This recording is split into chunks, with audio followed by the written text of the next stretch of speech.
Questa giornata è importante per Padova, per il Veneto, per il volontariato del nostro territorio che in questi anni ha dimostrato di essere una presenza importante, un cuore pulsante fatto di generosità, di competenza e di passione per costruire il bene comune.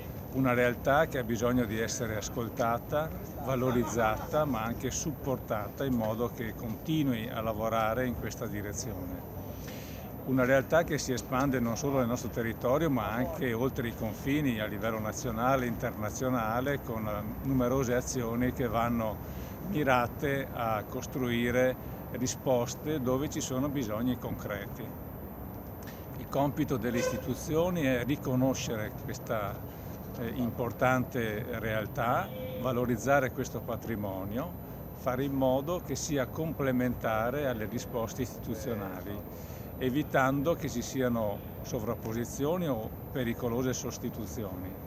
Il lavoro che oggi viene premiato dal Presidente della Repubblica sia uno stimolo per continuare a costruire anche con le nuove generazioni questa disponibilità e questa generosità a dare il proprio contributo al bene comune.